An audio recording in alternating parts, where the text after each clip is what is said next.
le roi d'Angleterre Charles III ira-t-il au bout de ses réformes pour réduire le train de vie de la monarchie britannique, rationaliser ses finances et moraliser son fonctionnement? On se souvient que, pour prix de leur désertion aux États-Unis, les Sussex ont été priés de plier bagages de Frogmore Cottage et il se disait dans l'entourage proche du souverain que son frère cadet, le prince Andrew, duc d'York, en pleine disgrâce depuis le scandale de l'affaire Epstein, du nom du prédateur sexuel auquel le fils préféré de la reine Elisabeth était lié, serait contraint d'abandonner sa résidence de Royal Lodge, également dans le parc du château de Windsor, au profit des princes de Galles. Aux dernières nouvelles, le roi aurait accordé un sursis à son frère. Publicité: le monarque serait même apparemment parvenu à un accord avec son frère, permettant au duc d'York de continuer à vivre dans sa maison pendant plus de 20 ans. Ces discussions se seraient déroulées cet été, en août, au château écossais de Balmoral, et le prince Andrew aurait déjà déboursé quelques 200 000 €, un paiement provisoire, pour les réparations du toit de la maison de 30 pièces.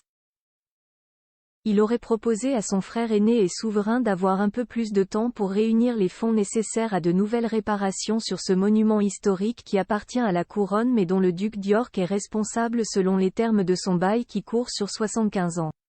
Signé en 2003. Au dire des responsables du Crown Estate, la facture des réparations de ce bâtiment historique souffrant d'humidité s'élèverait à 2 millions €.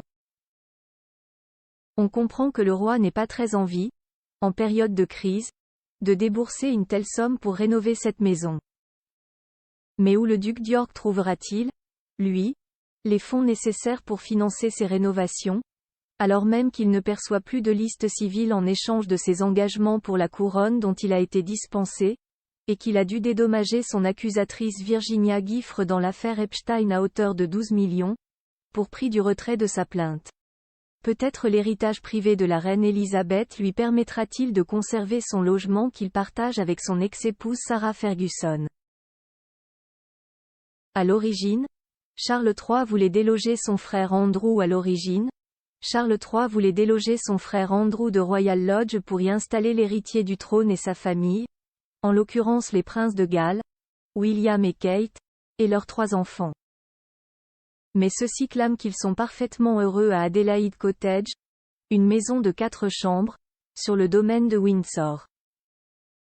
Certes, lorsque les enfants grandiront, ils souhaiteront peut-être déménager à Royal Lodge, ayant maintes fois exprimé leur réticence à occuper une aile du château historique et millénaire de Windsor.